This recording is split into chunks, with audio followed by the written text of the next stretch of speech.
15-ാമത്തെ ഹദീസ് عن أنس بن مالك رضي الله عنه عن النبي صلى الله عليه وسلم قال لا عدوى ولا طيرة ويعجبني الفأل قالوا وما الفأل قال الكلمة الطيبة متفق عليه.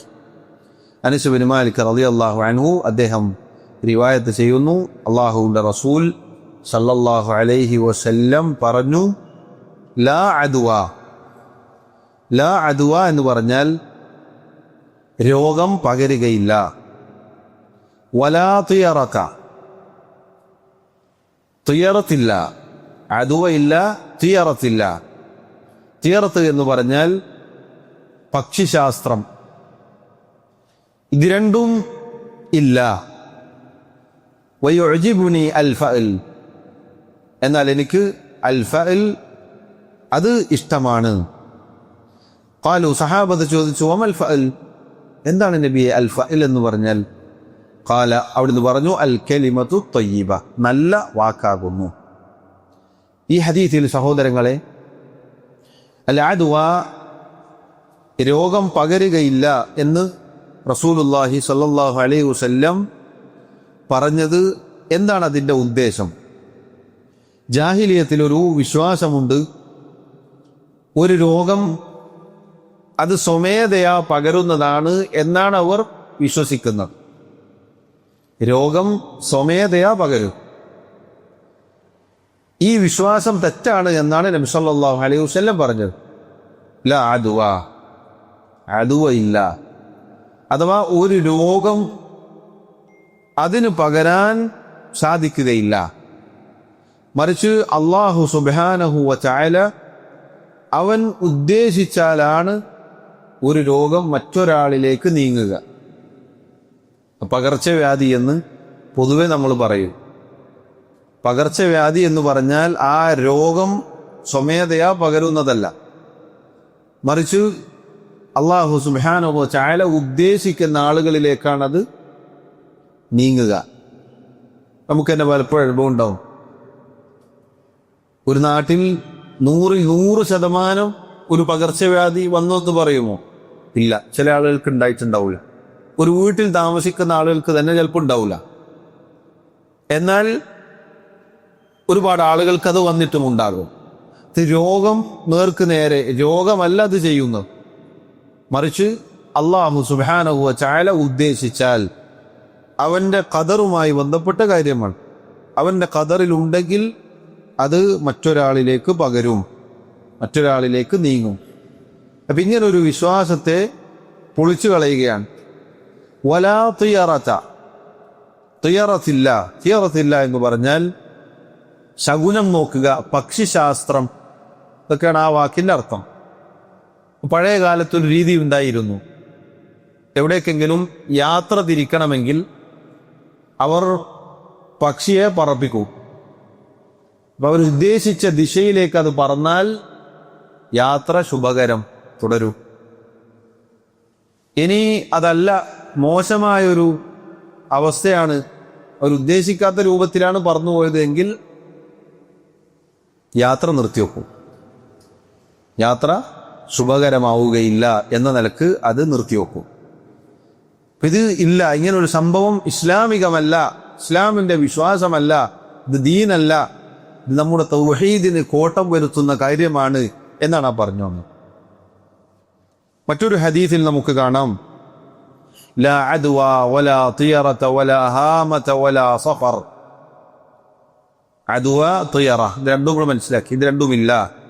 വലാ ഹാമ, ഹാമ എന്ന് പറഞ്ഞാൽ മൂങ്ങ എന്ന പക്ഷിയെ കുറിച്ചാണ് പറഞ്ഞത്. മൂങ്ങ, അതുമായി ബന്ധപ്പെട്ട ചില അന്ധവിശ്വാസങ്ങൾ ഉണ്ടായിരുന്നു. അതില്ല, അങ്ങനൊരു സംഭവം ഇസ്ലാമികമല്ല. വലാ സഫർ, സഫർ മാസത്തിൽ പ്രത്യേകം ചില വിശ്വാസം ഉണ്ടായിരുന്നു. സഫർ മാസം നല്ല കാര്യങ്ങൾ ചെയ്യാൻ അനുയോജ്യമല്ല എന്ന വിശ്വാസം ജാഹിലിയ കാലഘട്ടത്തിൽ ഉണ്ടായിരുന്നു. ഇതൊക്കെ സഹോദരങ്ങളെ തൗഹീദിനെ പൊളിച്ചു കളയുന്ന കാര്യമാണ്. അതുകൊണ്ട് നബി സല്ലല്ലാഹു അലൈഹി വസല്ലം ഇതൊന്നുമില്ല എന്ന് പറയുകയാണ്. നോക്കൂ, ഇവിടെ നമുക്ക് ചില സംശയങ്ങൾ ഉണ്ടാകും. ലാ അദുവ എന്ന് പറയുമ്പോൾ, രോഗം പകരുകയില്ല എന്ന് പറയുമ്പോൾ, ആ രോഗം പകർച്ചവ്യാധി ഇതുണ്ടായാൽ എന്ത് ചെയ്യണം? രോഗം അല്ല പകരുന്നത് എന്ന് നമ്മൾ വിശ്വസിക്കണം. ആണ് നമ്മുടെ വിശ്വാസം. ഈ ഹദീസിന്റെ അർത്ഥം അതാണ്. എന്നാൽ ഒരു നാട്ടിൽ പടർന്നു പിടിക്കുന്ന ഒരു രോഗം ഉണ്ടായാൽ ആ ഹദീസിൽ നമുക്ക് കാണാം, ഒരു റിവായത്തിൽ വഫിർറ മിനൽ മജ്ദൂമി കമാ തഫിറു മിനൽ അസദ്. ഒരു കുഷ്ഠരോഗം, ഇങ്ങനെയുള്ള പകരുന്ന രോഗം, പകർച്ചവ്യാധിയായി പൊതുവെ അറിയപ്പെടുന്ന രോഗം, അതുള്ള ഒരാളിൽ നിന്നും സിംഹത്തിൽ നിന്നും ഓടി അകലുന്നത് പോലെ ഓടി അകലണം. അള്ളാഹുവിൻ്റെ ഖദറാണെന്ത്? രോഗമുണ്ടാവുക എന്നുള്ളത്. അള്ളാഹു അവൻ്റെ ഖദറിൽ ഉണ്ടെങ്കിലാണ് ഈ രോഗം മറ്റൊരാളിലേക്ക് എത്തുകയും അത് പടർന്നു പിടിക്കുകയും ഒക്കെ ചെയ്യുക. ഇങ്ങനെ ഉണ്ടായാൽ അവിടെ ശറഈയായ ചില നിയമങ്ങളുണ്ട്. എന്താണത്? ഇങ്ങനെയുള്ള രോഗമുള്ള ഒരാളിൽ നിന്നും നമ്മൾ ഓടി അകലണം. ഒരു നാട്ടിൽ രോഗമുണ്ട് എന്ന് പറഞ്ഞാൽ ആ നാട്ടിലേക്ക് പോവാതിരിക്കുകയാണ് വേണ്ടത്. അത് അള്ളാഹുവിൻ്റെ ശറഈയായ നിയമമാണ്.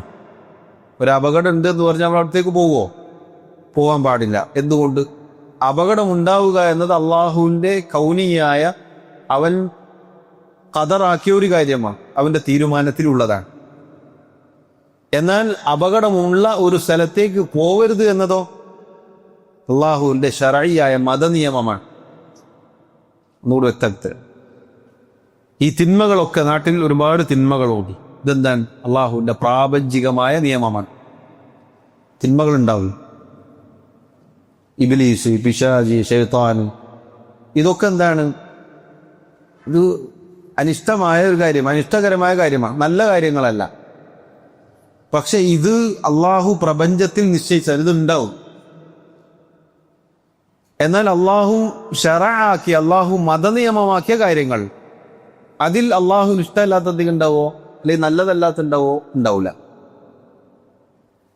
അപ്പൊ ശറഈയായ നിയമം എന്താണ്? ഇങ്ങനൊരു കാര്യമുണ്ട്, തിന്മകളുണ്ട്, അപ്പൊ അതിലേക്ക് അടുക്കരുത് എന്നാണ് അള്ളാഹു മതനിയമമാക്കി നിശ്ചയിച്ചത്. ഇപ്പൊ ശിർക്ക് ലോകത്തുണ്ട്. അള്ളാഹു പറഞ്ഞു, വഅബ്ദുല്ലാഹ വലാ തുശ്രികൂ ബിഹി ശൈഅ. അള്ളാഹുവിനോട് അത്ര ആരാധിക്കുക, ശിർക്ക് ചെയ്യുക. ശിർക്ക് ലോകത്തുണ്ടോ? ഉണ്ടാവും. അള്ളാഹു ഇഷ്ടപ്പെട്ടത് കൊണ്ടാണോ? അല്ല. പക്ഷെ അത് അള്ളാഹുവിന്റെ പ്രാപഞ്ചികമായ ഒരു തീരുമാനമാണ്. വ്യഭിചാരം ലോകത്തുണ്ട്. നസ്അലുല്ലാഹ സലാമത വൽ ആഫിയ. അള്ളാഹു പറഞ്ഞു, വലാ തഖറബു അസ്സിന, നിങ്ങൾ വ്യഭിചാരത്തിലേക്ക് അടുക്കരുത്. അതാണ് ശറഈയായ നിയമം.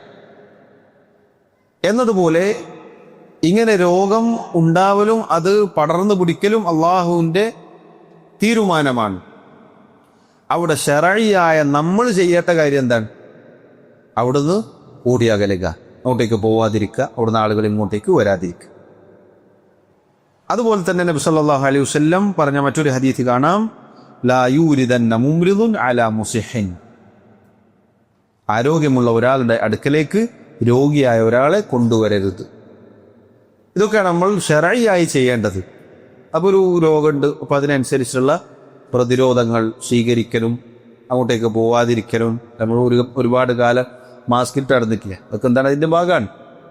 ഇതൊക്കെ അള്ളാഹുവിൻ്റെ ശറഈയായ നിയമങ്ങളിൽ പെട്ടതാണ്.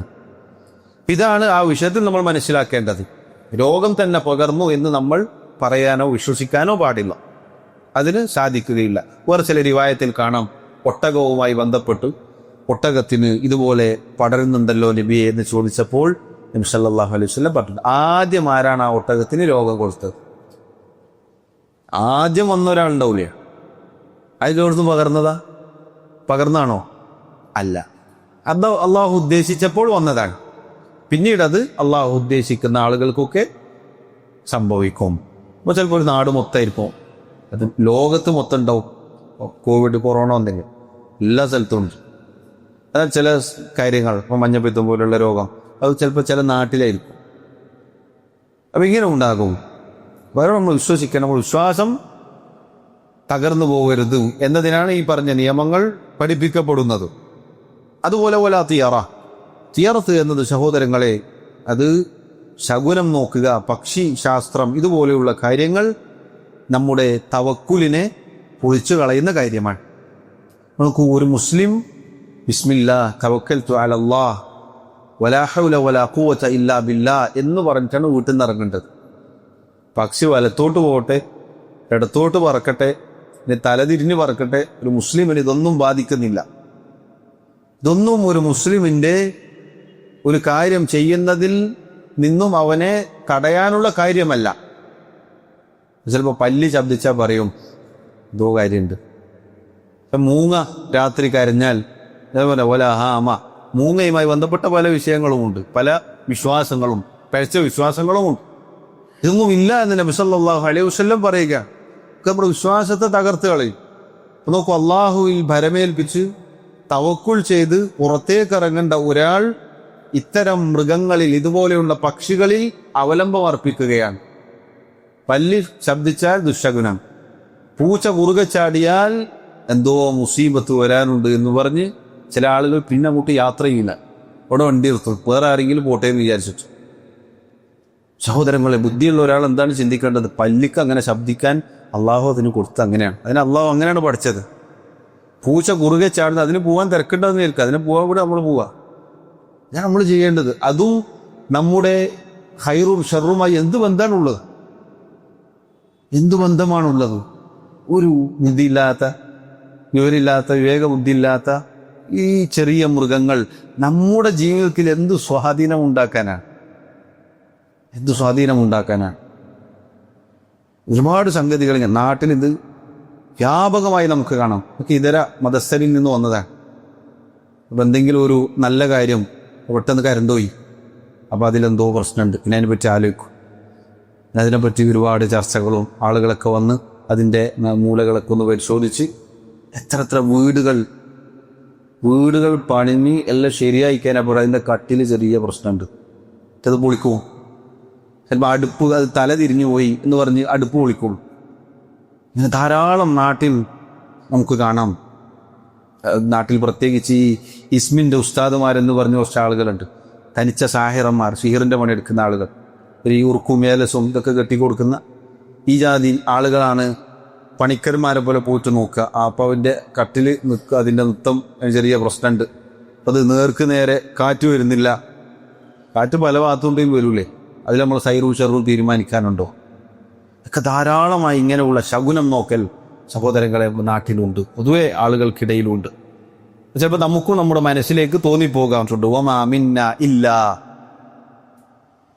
നമ്മുടെ കാര്യത്തിലും ചിലപ്പോൾ സംഭവിച്ചേക്കാം. വലാകിന്നല്ലാഹ യുദ്ഹിബുഹു ബിത്തവക്കുൽ. അത് നമുക്ക് വല്ലതും തോന്നിയാൽ, പെട്ടെന്ന് തോന്നിയ ഇന്നലെ നമുക്കുണ്ടായിരുന്നോ, ഇരുന്ന് തുടങ്ങിയപ്പോൾ തന്നെ ധും നട്ട് കരണ്ട് പോയി, ചിലപ്പോൾ നമുക്ക് തോന്നുന്നു എന്താണ് സംഭവിച്ചതെന്ന് തോന്നിപ്പോകും. വമാ മിന്ന ഇല്ല, നമ്മളിലേക്ക് ഇത് വന്നു പോകാം. പക്ഷേ വലാകിന്നല്ലാഹ യുദ്ഹിബുഹു ബിത്തവക്കുൽ, അള്ളാഹുവിനുള്ള തവക്കുൽ കൊണ്ടത് നീങ്ങിപ്പോകും. ഖദറുല്ലാ, അള്ളാഹുവിൻ്റെ ഖദറാണ്. അൽഹംദുലില്ലാഹ്, ഒരു പ്രയാസമില്ലല്ലോ, അൽഹംദുലില്ലാഹ്. ഇതുവരെ ഞാനിപ്പോൾ 1 മിനിറ്റ് അധികം എടുത്തിട്ടുണ്ട്. ഇതുവരെ നമ്മൾ സമയം കൃത്യമായി ഓടി. അള്ളാഹു തൗഫീഖ് നൽകുമാറാവട്ടെ. നോക്കൂ, നിങ്ങൾ ചിലപ്പോൾ തോന്നിയേക്കാം, പക്ഷേ അൽഹംദുലില്ലാഹ്, അള്ളാഹുവിനാണ് സർവസ്വത്. തവക്കുൽ കൊണ്ട് നമ്മുടെ ആ കാര്യം നമ്മുടെ മനസ്സിൽ നിന്ന് പോകും. ഇപ്പം നമ്മുടെ ജീവിതത്തിൽ പല ഘട്ടങ്ങളും തൊടുന്നൊക്കെ പ്രശ്നമായിരിക്കും. ചില ആളുകളുണ്ട് കച്ചവടം തുടങ്ങിയൊക്കെ പൂട്ടിപ്പോകും, എന്ത് കൈവച്ചോ ഒക്കെ പൂട്ടിപ്പോകും. അപ്പോൾ ഈ പറഞ്ഞ പോലെ ചില ആളുകൾ വന്നിട്ട് പറയും, ഇതിൻ്റെ അതൊക്കെ അവിടെ വെക്കുക, ഒരു ഉസ്താദിനോടൊന്ന് ചോദിക്കാം. അള്ളാഹുവിൽ തവക്കുൽ ചെയ്യുക, വീണ്ടും പരിശ്രമിക്കുക. നമ്മുടെ തിന്മകളെ തൊട്ട് നമുക്ക് എന്തെങ്കിലും തെറ്റുണ്ടോ, നമ്മുടെ തിന്മകൾ ജീവിതത്തിലുണ്ടോ, അതാണ് പരിശോധിക്കേണ്ടത്. നമുക്ക് എന്തെങ്കിലും പ്രശ്നമുണ്ടോ നോക്കുക, അതിന് അള്ളാഹുവിനോട് ഇസ്തിഗ്ഫാർ ചെയ്യുക, നമ്മുടെ ജീവിതം നന്നാക്കുക, അള്ളാഹുവിൽ ഭരമേൽപ്പിക്കുക, കാര്യങ്ങളായി മുന്നോട്ട് പോവുക. എത്ര ആളുകളുണ്ട്, കുറേ തോറ്റാൽ ഒരിക്കൽ ജയിക്കും, കുറേ തോറ്റാൽ ഒരിക്കൽ ജയിക്കും. ദുനിയാവ് അങ്ങനെയാണ്, അങ്ങനെ ഇങ്ങനെയൊക്കെ ഉണ്ടാവും. സഹോദരങ്ങൾ, ഇതാണ് റസൂലുള്ളാഹി സ്വല്ലല്ലാഹു അലൈഹി വസല്ലം പഠിപ്പിച്ചത്. വിശാലമായ വിഷയമാണിത്. ഇതിൽ ഒരുപാട് ആളുകൾക്ക് അബദ്ധം സംഭവിച്ചു പോയിട്ട്, ആർക്കെങ്കിലും ഇങ്ങനെ തോന്നിപ്പോയാൽ നബി സല്ലല്ലാഹു അലൈഹി വസല്ലം പറഞ്ഞു, അയാൾ ഇങ്ങനെ പ്രാർത്ഥിക്കണം, അല്ലാഹുമ്മ ലാ ത്വയ്റ ഇല്ലാ ത്വയ്റുക്. അല്ലാഹുവേ, നിന്റെ ശകുനമല്ലാതെ, നിന്നിൽ നിന്ന് ഉള്ളതല്ലാതെ വേറൊന്നുമില്ല. വലാ ഖൈറ ഇല്ലാ ഖൈറു, അല്ലാഹു നിന്നിൽ നിന്നല്ലാതെ ഒരു നന്മയും നമുക്ക് ലഭിക്കാനില്ല. വലാ റബ്ബ ഖൈറു, അല്ലാഹു നീയല്ലാത്തൊരു റബ്ബില്ല. വലാ ഹൗല വലാ ഖുവത ഇല്ലാ ബിക്, നിന്നെ കൊണ്ടല്ലാതെ ഒരു ശക്തിയും ഒരു കഴിവും ഇല്ല തന്നെ. പ്രാർത്ഥന നമ്മൾ പഠിച്ചു നോക്കാം. നമുക്ക് എപ്പോഴെങ്കിലും ഏതെങ്കിലും ജീവിതത്തിൻ്റെ ഏതെങ്കിലും ഒരു ഘട്ടത്തിൽ നമുക്ക് തോന്നിപ്പോകുമെന്നാണ് നബി പറഞ്ഞത്. തൗഹീദുള്ള ആളുകൾക്ക് ചിലപ്പോൾ തോന്നിപ്പോയേക്കാം, ഞാൻ ആരെങ്കിലും പറഞ്ഞിട്ടെങ്കിലും ആശയക്കുഴപ്പത്തിലേക്ക് തോന്നിപ്പോയേക്കാം. തോന്നിയാൽ നല്ല കഫാറത്ത് ഇതാണ്. ഒരിക്കലും സഹോദരങ്ങളെ അള്ളാഹുവിനെ കുറിച്ച് മോശമായ വിചാരത്തിൽപ്പെട്ടതാണ് തുയറത്ത്, ഇങ്ങനെയുള്ള ശകുന ചിന്തകൾ. റബ്ബ് സുബ്ഹാനഹു വ തആലയെക്കുറിച്ച് എപ്പോഴും നമ്മൾ നല്ല വിചാരമാണ് വെച്ച് പുലർത്തേണ്ടത്. അതിനനുസരിച്ച് നമ്മൾ നന്നാകും. അപ്പോൾ നമ്മുടെ ഈ പ്രവർത്തനങ്ങൾ നന്നാവാൻ അത് കാരണമായി തീരും. അതുപോലെ തന്നെ നോക്കൂ, ഇത്തരം കാര്യങ്ങൾ പറഞ്ഞിട്ട് അതുകൊണ്ടാണ് ഇങ്ങനെ ഉണ്ടായത്, ഇതുകൊണ്ടാണ് ഇങ്ങനെ ഉണ്ടായത്, ഇതുണ്ടായാൽ നന്നാകും എന്നൊക്കെ പറഞ്ഞിട്ട് ശകുനം നോക്കുന്ന ആളുകൾ അവർ ബലാ മുസീബത്തുകളെ വിളിച്ചു വരുത്തുന്ന അവസ്ഥയാണ്. മര്യാദക്ക് തവക്കുൽ പറഞ്ഞിട്ട് പോയാൽ മതി.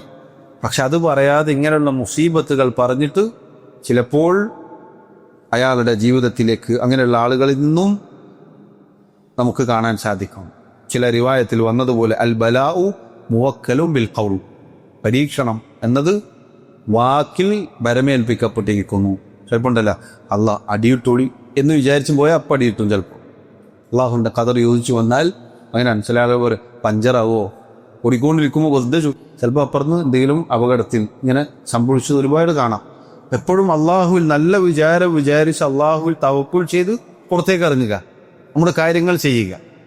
അല്ലാതെ ഈ ജാതി ചിന്തകളുമായി അള്ളാഹുവിനെ കുറിച്ച് മോശമായ വിചാരം വെച്ച് പുലർത്തി അങ്ങനെയുള്ള ശകുനവും ഇങ്ങനെയുള്ള കാര്യങ്ങളും ഒക്കെ ചിന്തിച്ച് നടന്നാൽ അതായിരിക്കും പിന്നെ നമുക്ക് അത് ഒരു മുസീബത്തായി മാറിയേക്കാം. അള്ളാഹു നമ്മെ കാത്തുരക്ഷിക്കുമാറാവട്ടെ. റസൂലുള്ളാഹി സ്വല്ലല്ലാഹു അലൈഹി വസല്ലം പറഞ്ഞു, യുഅജിബുനി അൽഫഅൽ. അൽഫഅൽ എന്നാൽ അൽ കലിമത്തു ത്വയ്യിബ, അഥവാ നല്ല വാക്കിനാണ് അൽഫഅൽ എന്ന് പറയുക. റസൂലുള്ളാഹി സ്വല്ലല്ലാഹു അലൈഹി വസല്ലമക്ക് അത് ഇഷ്ടമാണ് എന്നാണ്. അഥവാ സഹോദരങ്ങളെ, അൽഫഅൽ എന്നാൽ ഒറ്റ വാക്കിൽ നേർക്ക് നേരെ നബി സല്ലല്ലാഹു അലൈഹി വസല്ലം നല്ല വാക്ക് എന്നാണ് അതിന് അർത്ഥം പറഞ്ഞിട്ടുള്ളത്. എന്ന് പറഞ്ഞാൽ ഒരു ഉദാഹരണത്തിന് പറയുകയാണെങ്കിൽ, ഒരാൾ രോഗിയായി കിടക്കാൻ, രോഗിയായി കിടക്കുന്ന സമയത്ത് അയാളോട് നമുക്ക് പറയാനുള്ള നല്ല വാക്കാണ് അൽഫഅൽ കൊണ്ടുള്ള ഉദ്ദേശം. കാരണം നീ അങ്ങനെ ചെയ്തുകൊണ്ട് ഇങ്ങനെ ആയിപ്പോയതാണ്, നീ അത് നോക്കണ്ടേ, ദിവസം നോക്കണ്ടേ. ചില കല്യാണം കഴിഞ്ഞിട്ട് എന്തെങ്കിലും അപകടം ഉണ്ടായാൽ ഞാൻ മാസം നോക്കിയിട്ട് സമയം തീയതി എപ്പോഴാണ് ഏത് മാസത്തിലായിരുന്നു എന്നൊക്കെ ചില ആളുകൾ ചോദിക്കും. അങ്ങനെയല്ല ചെയ്യേണ്ടത്. മറിച്ച് എന്തെങ്കിലും ഇതുപോലെ മുസീബത്ത് വന്നാൽ അയാൾക്ക് ആശ്വാസകരമായ വാക്കുകൾ പറഞ്ഞു വെക്കുക. രോഗിൻ്റെ അടുത്ത് നിന്നിട്ട് കഴിഞ്ഞ ആഴ്ച ഇങ്ങനെ ഒരു രോഗം ഉണ്ടായിരുന്നു, അയാൾ പെട്ടെന്നാണ് മരിച്ചു പോയത് എന്ന് പറഞ്ഞ അയാളെ കൂടുതൽ ആശയക്കുഴപ്പത്തിലാക്കരുത്, പ്രയാസപ്പെടുത്തരുത്. മറിച്ച് അയാളുടെ മുന്നിൽ അയാളോട് പറയാനുള്ള എന്താണ്, പ്രതീക്ഷയുടെ വാക്കുകളോട് പറയേണ്ടത്. പേടിക്കണ്ട, ഇതിനേക്കാൾ വലിയ രോഗങ്ങളൊക്കെ വന്ന ആളുകൾ അള്ളാഹു ശിഫ കൊടുത്തിട്ടുണ്ട്. അള്ളാഹുവിനോട് ദുആ ചെയ്യണം, അള്ളാഹുവിൽ തവക്കുൽ ചെയ്യുക. എന്നിട്ട് നിങ്ങളെ കാര്യങ്ങൾ എന്താണോ അതിനുള്ള മരുന്നതൊക്കെ കഴിക്കുക, ചികിത്സിക്കുക എന്നാണ് പറഞ്ഞു കൊടുക്കേണ്ടത്. അല്ലാതെ അയാളുടെ അടുക്കൽ പോയിട്ട് അയാളെ നിരാശപ്പെടുത്തുന്ന രൂപത്തിൽ പറയരുത്, അയാൾക്ക് നിരാശ ഉണ്ടാക്കുന്ന രൂപത്തിൽ പറയരുത്. ഈ ഒരു കച്ചവടം ചെയ്തിട്ട് ഒരുപാട് ആളുകൾ പൂട്ടിൽ പോയിട്ടുണ്ട്, ഇത് തുടങ്ങുന്ന മുന്നേ അഭിപ്രായം പറഞ്ഞിടത്തോ കുഴപ്പമില്ല, തുടങ്ങി ഉദ്ഘാടനത്തിന് പോയിട്ട് കടയിൽ നിന്ന് നോക്കിയിട്ട് പറയാം ഇതിപ്പോൾ പെട്ടെന്ന് മൂട്ടുന്ന അതിനുണ്ടല്ലോ എന്ന് പറയൂ. പാടില്ല, ശരിയല്ല. അയാൾ ചിലപ്പോൾ ഇതുപോലുള്ള തിയറത്തിലേക്ക് എത്തിപ്പെടാനൊക്കെ കാരണമായേക്കാം. മറിച്ച് അൽഫഅൽ, നബി സല്ലല്ലാഹു അലൈഹി വസല്ലം അങ്ങനെയായിരുന്നു. അവിടുത്തെ അടുക്കൽ പ്രയാസം പറഞ്ഞു വന്ന ആളുകൾക്ക് അവിടുന്ന് നല്ല ആശ്വാസവാക്ക് പറഞ്ഞു കൊടുക്കും. ആശ്വാസവാക്ക് പറഞ്ഞോ, ഹബ്ബാബ് റളിയല്ലാഹു അൻഹു അദ്ദേഹം പ്രയാസപ്പെട്ടു വന്നില്ലേ, നബിയെ നമുക്കൊണ്ട് ദുആ ചെയ്യുന്നില്ലേ എന്നൊക്കെ ചോദിച്ചപ്പോൾ നബി സല്ലല്ലാഹു അലൈഹി വസല്ലം കുറേ നാളുകൾക്കപ്പുറത്തേക്ക് ഇസ്ലാമിന് വിജയം ലഭിച്ചിട്ട് നിർഭയത്വത്തോടുകൂടി സനാ മുതൽ ഹദർമൗത്ത് വരെ ഒരു പ്രയാസവുമില്ലാതെ നിർഭയത്വത്തോടുകൂടി നടന്നു പോകുന്ന ഒരു കാലഘട്ടം വരാനുണ്ട് എന്ന് പറഞ്ഞു. ചിന്തിക്കാൻ പോലും പറ്റാത്തൊരു കാലഘട്ടം. ആരുമില്ല, വിരലെണ്ണാവുന്ന മുസ്ലിമികൾ മാത്രം മക്കയിൽ ക്രൂശിക്കപ്പെടുന്നു, പീഡിപ്പിക്കപ്പെടുന്നു, പ്രയാസപ്പെടുന്നു. ഇതെല്ലാം കഴിഞ്ഞിന് കഥ കഴിഞ്ഞ് ഏതായാലും അടി കിട്ടി മുമ്പ് കിട്ടിക്കോ നിന്റെ പാട്ടിൽ കൂടും എന്നല്ല പറഞ്ഞത്. ഒരു കാലം വരാനുണ്ട് നിങ്ങൾ വലാക്കിന്നക്കും തെസ്സാജിനും തിരക്കൂട്ടല്ലേ, നിർഭയത്വത്തോടുകൂടി ഒരാളെ വിട്ടുപിടിക്കാതെ അള്ളാഹുവിനെ മാത്രം ഭയപ്പെട്ടുകൊണ്ട് യാത്ര ചെയ്യാൻ സാധിക്കുന്ന ഒരു കാലം വരും എന്ന് പറഞ്ഞത്. അതാണ് അൽഫാരിൽ. ഇതാണ് നമ്മുടെ ജീവിതത്തിൽ ശ്രദ്ധിക്കേണ്ടത്. ഇതാണ് സഹോദരങ്ങളെ ആ ഹദീസുമായി ബന്ധപ്പെട്ട് മനസ്സിലാക്കാനുള്ളത്. ഈ കേട്ടതൊക്കെ വളരെ ചുരുക്കിയിട്ടാണ് പറഞ്ഞിട്ടുള്ളത്. വിശാലമായി ഇതിനൊക്കെ വിശദീകരണങ്ങളൊക്കെ ഉണ്ട്. ഏതായാലും അതിൻ്റെ ഒരു രത്ന ചുരുക്കം മൊത്തത്തിൽ മനസ്സിലാക്കി വെക്കുക എന്നതാണ് ഓരോരുത്തരും ശ്രദ്ധിക്കേണ്ടത്. അള്ളാഹു സുബ്ഹാനഹു വ തആല തൗഫീഖ് നൽകുമാറാവട്ടെ. മരണം വരെ തൗഹീദിൽ അടിയുറച്ചു നിൽക്കാൻ അള്ളാഹു നമ്മെ സഹായിക്കുമാറാവട്ടെ. തൗഹീദിന് കോട്ടം സംഭവിക്കുന്ന, അതിന് തെറ്റിപ്പോകുന്ന എല്ലാവിധ ശിർക്കിൻ്റെ ലാഞ്ചനകളിൽ നിന്നും, ശിർക്കിൽ നിന്നും, മാസിയത്തുകളിൽ നിന്നും അള്ളാഹു നമ്മെ കാത്തുരക്ഷിക്കുമാറാവട്ടെ. അല്ലാഹുമ്മ തവഫനാ മുസ്ലിമീൻ വഅൽഹിഖ്നാ ബിസ്സാലിഹീൻ. ربنا تقبل منا إنك أنت السميع العليم. والله تعالى أعلى وأعلم. وصلى الله وسلم وبارك على نبينا محمد وعلى آله وأصحابه أجمعين. سبحانك اللهم وبحمدك أشهد أن لا إله إلا أنت أستغفرك وأتوب إليك. والسلام عليكم ورحمة الله وبركاته. ഇനിയുള്ള സമയം ഖൈലൂലയാണ്.